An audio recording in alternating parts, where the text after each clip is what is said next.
The extraordinary rendition of Janos Farkas. Chapter 13.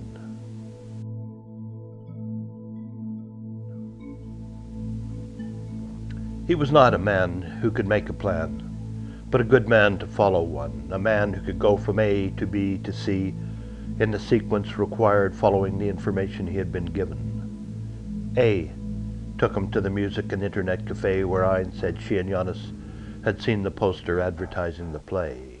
When Turk got there, he looked for the day manager, the pregnant young woman Ein had told them about. He had no trouble spotting her. She was sitting with a tall, lanky man, half again as old as she was.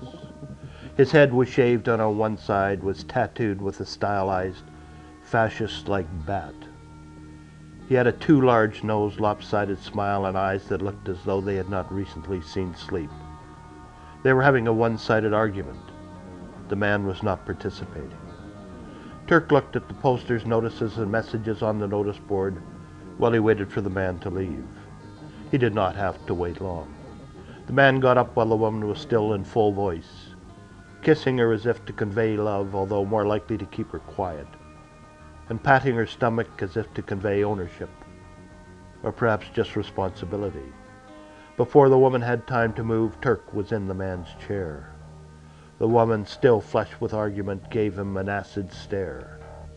"Who the hell are you?" she asked. Turk leaned forward, his arms on the table, his hands crossed. "Are you the manager?" "The day manager," she replied. "I want to talk to you." "What about?" "A theater poster. Is this about a Sarajevo version of Hamlet or something like that?" Turk nodded.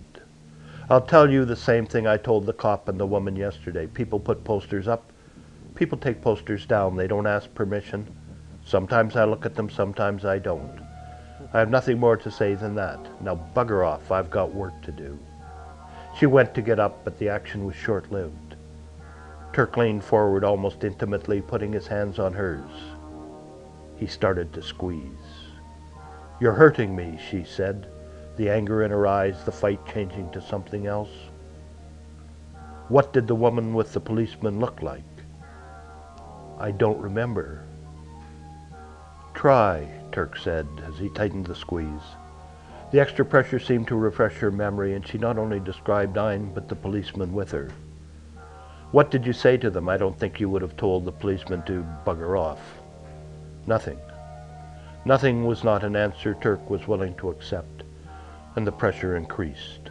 "What else?" he asked. "You're breaking my hands," she said, with pain in her voice and fear in her eyes. "It gets worse before it gets better," Turk replied. "What else?" "Nothing, I swear. I told them I haven't seen anything. Maybe my boyfriend saw who put the poster up, that's all." "Your boyfriend?" "He's the night manager." "Was that him you were sitting with, Bathead?" She nodded, her eyes swelling with the pain.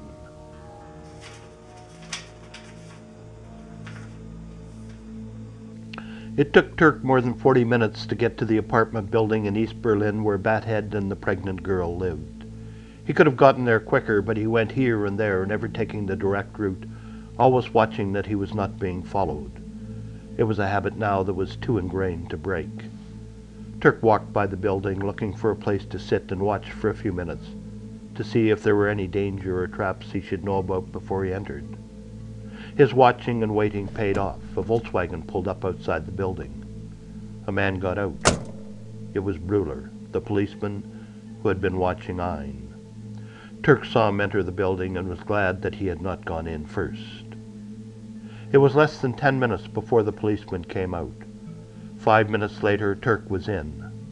He walked by the apartment door, listening, knowing from the length of time the cop had been inside that someone was in there. It was quiet. He walked by the other apartments on that floor. Nothing, no sounds, no movement, no voices, nothing obvious that could interfere. He knocked on 2A. There was no answer. He knocked louder. "Go away," a voice yelled. He knocked again. "Go away," the voice yelled louder. "I'm trying to get some sleep." "Police," Turk answered. "I got nothing else to say. Piss off." Turk tried the door. It was locked. This time his knock was not one that could be ignored. He heard rustling and footsteps. The door opened only the amount the security chain would let it. Turk was prepared for that and hit it with all his weight. The chain snapped and there was a deadly thud and cry as the door slammed into the man behind it. Turk was through before the man, clutching his cheekbone, hit the ground. "What the—" Before the man could finish, Turk had his hand over his mouth. Bathead looked up at the man above him. The face he saw was absent of expression except for the slight trace of a hard smile. Bathead let his body go limp, making no attempt to struggle. Perhaps it was because he had spent enough time in Berlin's dodgy underground night scene to know he was on the losing end of the stick. Or maybe it was the rather large and ominous-looking pistol pointed directly at his forehead. "Quiet," Turk said to him. Bathead did the best he could to nod his head. "I mean you no harm. I only have questions to ask," Turk said to him. "Tell me exactly what you just said to the cop that was in here. Leave nothing out." Turk took his hand from the man's mouth. "Are you a cop?" "No," Turk replied. "I am the man you tell the truth to." He asked me about a theater poster that was put up at the cafe, a poster for some weird Hamlet production. Is that what you want to know about? Turk nodded. I told him a man came in and asked me if he could put it up. I only remember it because no one ever asks. They just put them up and take them down when they want. This man was obviously not used to our scene, and he was old. How old? In his 40s, and he didn't fit in with the people who come to our place, or the people who go to underground clubs or poetry readings or music sessions. He had a big ginger mustache and a really crappy haircut, too long around the ears so that it flipped out over them. And he had a bald spot on top. What did he say to you? He just asked to put the poster up, that's all. Like I said, I only noticed because people don't ask.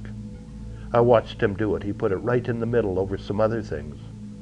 I was going to move it when he left, but he sat at a table and had a coffee and watched it. Did many people see it? Some did, I guess. Our cafe is more about music scene than the theater. Did you notice anyone? Yes, Janos Farkas, the Bosnian actor, and his new wife looked at it. I don't know her name. I remember because after they looked at it, the man with the mustache took the poster down and left. What else? Nothing. Nothing? No. Consider that answer carefully. If I find out there is something you have not told me, I will return, and the next time I will not be so kind. The man shook his head. His eyes were wide with fear, and Turk knew that if there were anything else, Bathead would be spitting it out. Stay where you are and don't move, Turk said to the man. I am going to have a little look around your apartment. You should hope that I don't find anything interesting. I have nothing to hide, Bathead replied. That's the end of chapter 13. Tomorrow, chapter 14.